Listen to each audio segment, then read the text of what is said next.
Allí arriba hay uno. Ese aún no lo he visto bajar a comer.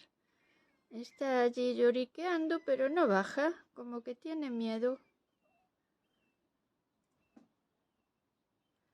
Les puse ahí comidita. Pienso de este seco. Y ese pequeñito, va a comer lo más lejos posible de mí.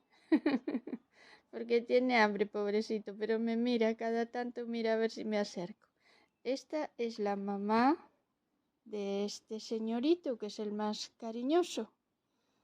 Y allí hay otro pequeñito que también va a seguir a su hermano cuando yo no me mueva. Y se va a acercar a comer con aquel. Y ahí va, pero mira para mí con desconfianza. Aquí viene otro. Es que hay un montón de ellos, madre mía. ¿Cuántos gatitos?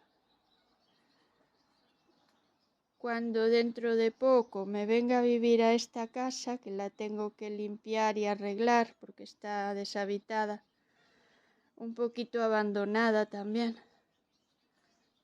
tendré que hacer sitio para todos estos gatitos, porque no puedo tener tantos gatos aquí. A ver si alguien quiere adoptar alguno. Es que aquí nada más tengo 5. Esos 3 que son hermanos, que la mamá no está por aquí. Aquella de allí arriba que está en la escalera es la mamá de ese bonito que hay ahí arriba, que no quiere bajar. Y de este otro, que es el más cariñoso, que como ya comió, está relajado y se acerca a mí sin problema. Es el único de todos los que hay por aquí que me hace caso, ¿verdad, gatito? Sí, sí. Y aquellos 3 a lo de ellos, que tienen hambre, pobriños, y quieren comer. Pues vamos a dejarlos comer tranquilitos. No me voy a mover porque si me muevo se escapan. Y son pequeñitos, pero bueno, ya no tanto. Ya no tan pequeñitos.